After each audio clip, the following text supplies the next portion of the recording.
Franco Machiavelli, responsable de análisis y formación de Admiral Markets Group. Franco, buenos días. Muy buenos días, José Antonio, ¿qué tal? ¿Cómo veis la fotografía? ¿Cómo veis esta cuádruple hora bruja que vamos a vivir en la jornada de hoy con la resaca de Powell y que conoceremos además datos de inflación en apenas un par de horas en Europa? Exactamente. Hemos tenido una semana realmente llena de datos macro y una semana que el mercado tenía que digerir muchísimo. Y como bien dices, todavía le falta por digerir esta última pata de volatilidad que sería uno de los vencimientos de derivados más importantes hasta la fecha. A esto le sumamos ese ratio put-call que estaba en máximos de 25 años recientemente y claro, todo esto pues alimenta bastante ese sentimiento mayor de volatilidad. Todo eso en un entorno que evidentemente el mercado no esperaba como tal.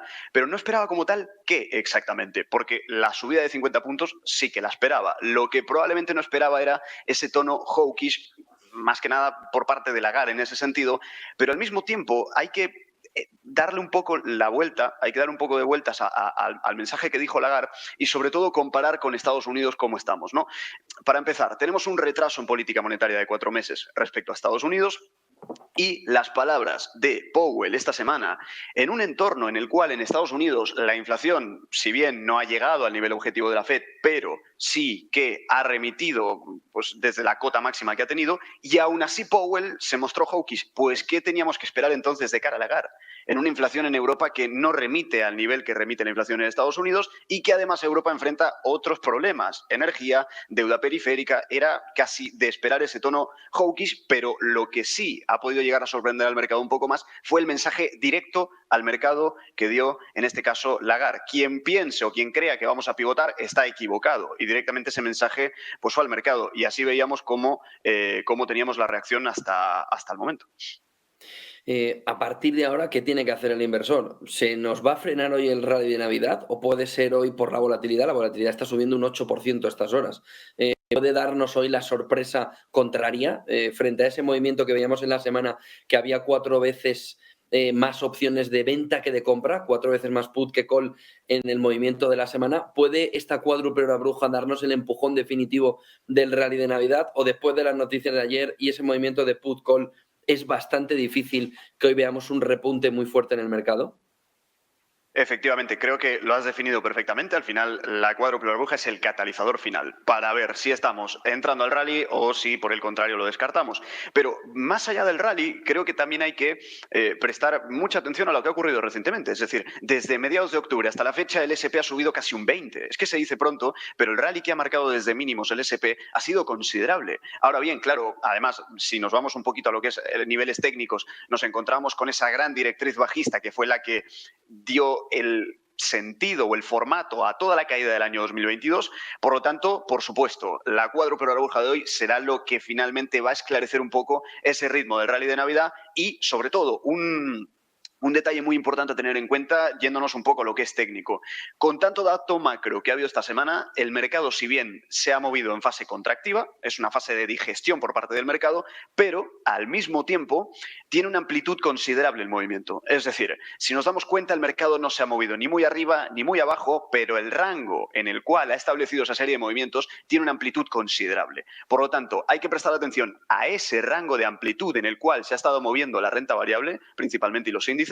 A partir de ahí, saber combinarlo con el resultado que haya hoy en esa cuádruple hora bruja y, sobre todo, trasladar cualquier tipo de proyección en línea con esa fase de consolidación con una amplitud mayor, ¿no? Que es lo que estábamos comentando. A partir de ahí, y teniendo en cuenta a niveles técnicos, esos 14.600 en el DAX, esos 4.200 en el S&P 500 y esas resistencias en las cuales pues está habiendo esa batalla actual, eso es crucial para determinar si hay rally o si no hay rally. Pero en el caso de que no lo haya, tampoco nos olvidemos que nos ha ofrecido una subida del 17-18 desde mínimos de octubre. Por lo tanto, al final, el que haya estado un poco atento en ese sentido, pues habrá conseguido algo de alfa, habrá aportado algo de alfa a la cartera y si no, pues seguiremos, como diría Lagarde, con el meeting by meeting.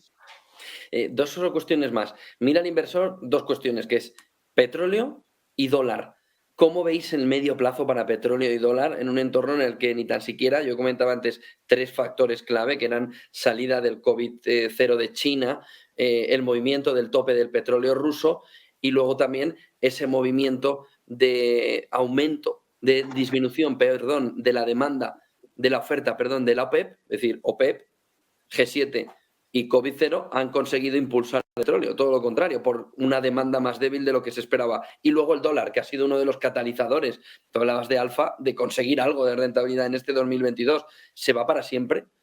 Perfecto. Pues sí, efectivamente, esa es otra ventana que teníamos que tener en cuenta y es algo que, como bien estamos comentando, al final ese aumento o esa reducción, ya sea en oferta o en demanda, teniendo en cuenta esa reapertura por parte de China, teniendo en cuenta esos topes al precio, pues evidentemente estábamos viendo cómo estaba moviendo considerablemente al crudo en ese sentido. ¿Qué podemos llegar a esperar de ahora en adelante? Bueno, creo que, como bien ha señalado, China es un factor importante en lo que viene a ser la demanda, midiéndolo desde el lado de esas reaperturas que están empezando a ver poco a poco. Por parte del dólar, pues habiendo perdido esa zona en el índice del dólar, ese soporte que estaba establecido en la zona de los 105 aproximadamente, pierde ese nivel ligeramente a la baja, tenía muchísima aceleración, por lo tanto, al final, es como estamos diciendo, vale la pena, cabe mencionar y cabe valorar justamente esos movimientos, cómo el mercado se está moviendo, pero en una fase expansiva. A partir de ahí, todo lo que pueda llegar a ocurrir en adelante va a ir en línea proporcionalmente a los movimientos anteriores. Y evidentemente, con el porvenir de los días, sabiendo confluir esta serie de factores, vamos a intentar llegar a un consenso relativamente estable para las carteras, algo que es complicado en el entorno actual. Sí que es verdad que en el entorno actual lo que ha podido destacar con mayor peso es esa gestión activa con rotación múltiple, ¿verdad? Sobre todo con tanto cambio en el mercado, pues al final es a lo que el inversor se enfrenta. Probablemente el inversor anteriormente estaba ya más acostumbrado a gestiones, no vamos a decir pasivas, pero de menos rotación en cartera. Y ahora esto exige una gestión muy activa, bajando ya temporalidades pues un poco más bajas para hacer frente, como bien señalas, a todos los estímulos que se están recibiendo desde fuera y a cómo el mercado lo está digiriendo. Estamos en un entorno muy cambiante, efectivamente. Muchísimas gracias, Franco Machiavelli, responsable de análisis y formación de Admiral Markets Group. Franco, buen día, buen fin de semana, buen negocio. Igualmente, José Antonio, gracias.